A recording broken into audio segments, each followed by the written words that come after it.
This is the rear arm on a single disc seeder. In this example, it's a John Deere. It could be a Case. It could be any brand on the market. This is obviously showing the weight. This is in pounds, so about 20 kgs of down pressure in this particular example was required to close a slot. You've obviously got the opportunity also to change and adjust the amount of down pressure on the firming wheel or a seed firming assembly like a Keaton seed firmer that we discussed a while ago. Obviously, with these configurations, the more weight that you put on a firming wheel assembly or a closing wheel assembly, the more it's going to detract from the amount of weight available to the disc seeder. And that becomes important in certain environments. If you're using brand X single disc seeder, whatever brand it is, and you're seeding into damp, thick, heavy residue, hard soils perhaps, it's going to take a huge amount of weight to press that disc into the ground. So the more weight you put on firming and slot closure, the more it's going to detract back from the amount of weight available to the disc. So it's all about weight on the disc, being able to push that disc into the ground through the residue.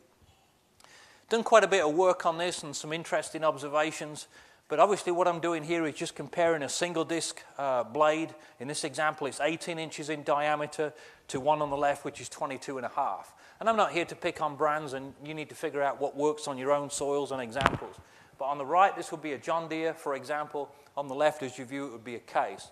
So you've got some couple of differences. Obviously, outside of the larger diameter, what you see with the smaller diameter blades is a greater soil to disc angle illustrated by the letter B here, relative to the A abbreviation on the left-hand blade.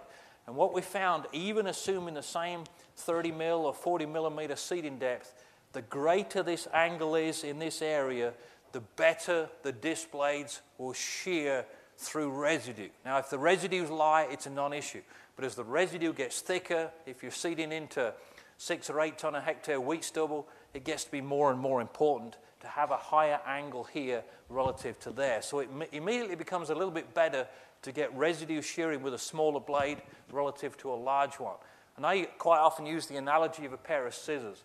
If you're trying to cut through a thick piece of cardboard, you try trying to cut through thick cardboard with a pair of scissors with a greater angle compared to a flatter angle. You won't cut through material or residue with a flat angle. Obviously, you will with a greater angle. So it's all about angle of shearing and the point at which the disc cuts the residue at or slightly above the soil surface. So we put this together one day. Again, this is a Case. This is a John Deere by comparison. This would be on a planter, so obviously a much smaller blade. But look at the relative angles of the blade entering the soil. And this gets to be more important. This is one of the reasons that a lot of the corn planters, even a dual disc blade on a corn planter, cuts the soil a lot better than a lot of the bigger blades. So if you look at a smaller 14-inch blade or a 15-inch blade, which is common on most corn planters, you've got a pretty steep angle, 37 degrees. Looking at a John Deere by comparison, same scenario, about 33 degrees, and the Case would be about 28 degrees. So you've got less angle. And obviously you go out to a bigger blade like a 26, there's even less angle and potentially a lot more challenges from a point of view of hairpinning. The other piece to think about is this distance right here, which is the amount of coverage the disc has on the soil or in the soil at a given seeding depth. All of these blades were positioned in this piece of wood about 40 mil, and then we started measuring these distances. And this would be exactly like you going out into your garden or out into a field with a spade, let's say 6 inches, 10 inches, and 12-inch wide, and then going out there with a scoop shovel. The wider the scoop shovel, the more force will be required, obviously, to push it in the ground. So a smaller blade will penetrate soil and residue better because you've got less distance here than the larger blades. Okay? The only exception to where I'm going here is the issue of keeping that blade turning.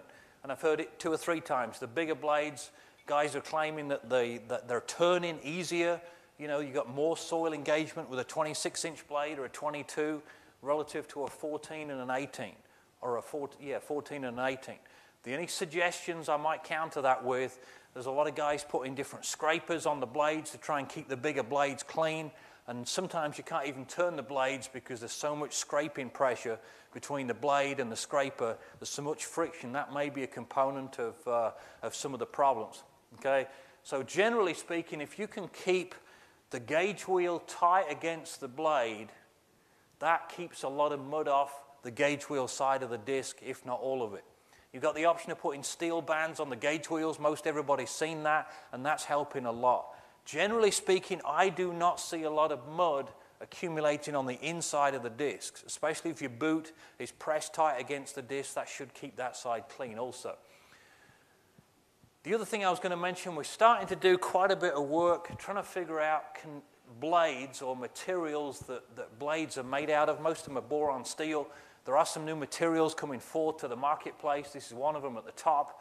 We're just trying to figure out ways of keeping blades sharper longer. The challenge, especially with some of the smaller blades, if you're working in rocky soils, they lose their edge relatively quickly. And nobody wants to replace an 18-inch blade when it gets down to 7.5, but if the edge is dulled, you've got to replace it. So what we're trying to do is trying to figure out or evaluate some new materials, some harder materials, perhaps to maintain the cutting profile of the disc and hopefully not have the edges round off maybe as fast as some of them do on the market already. So by means of quantifying some of the distances, so we got a 14, an 18, and a 22.5-inch blade. And what we're doing is we're measuring them distances that I showed you just a minute or two ago. The actual contact disc or contact distance of the disc, assuming a 40 millimeter seating depth, you've got 29 centimeters, 25, and 22. So you're looking at almost a third more down pressure required on a 22-inch disc relative to a 14, just because you've got a lot more disc area or surface area to press into the ground. In addition to that, some of the greater diameter discs, the 22.5, for example, are obviously thicker too.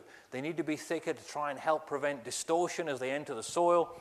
And a lot of the smaller blades are 3.5, 4, or 5, and the 22.5-inch blades are 6.5. So not only have you got a longer profile to try and cut through, you've got a thicker blade to try and push into the ground. So we've been looking at different materials, trying to figure out which ones are working better. Oftentimes you can buy blades that come sharp out of the factory, very sharp, almost to the point in which you'll cut your fingers. So that's kind of a hazard to the people putting them on. But if you come out with a blade that's almost razor sharp out of the factory, it doesn't take many rocks before you start bending or knocking or dinging the edge of the blade. So that's not good. So what most manufacturers are doing, and this is a really hard material we've been experimenting with, but it didn't last very well, especially in rocks. The edge was tearing rather than folding away. So most of the disc blades that we're looking at still have that relatively flat edge before it disappears into a taper. We've been finding that lasts probably longer than anything. So really our goal, just to kind of summarize this section, is obviously to cut a clean slot, press seeds into moisture, assuming you got moisture, and then close that slot up lightly. And I've been pulling away some of the soil here, but obviously what we're trying to do is we're trying to get uniform emergence like we see in here, not like we see in here with a recently emerged seed and a non-emerged seed here. So that's kind of our goal, okay? Let me open it up for questions before I go to these. I thought, what about some questions? With the closing wheel you had there, the serrated closing wheel, with the teeth on it, on the John Deere, sorry. The closing wheel. How do they compare to just the smooth closing wheel, which you've got to put a lot of pressure on to get the closing slot and heavy soil? Like you can get the Thompson wheels or like those spoke closer wheels which don't run a lot of pressure, but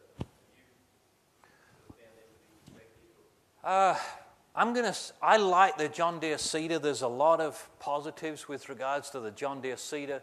The two weaknesses of the John Deere Cedar is, as you see it, number one, it's got the radial arm design, so you don't have the parallel linkage. And again, for you guys on control traffic, when you've got depressed areas in the wheel tracks, that's going to be a problem. The other challenge with the John Deere out of the factory is the smooth closing wheel. I don't like that in some soil conditions. If you have marginal soil moisture,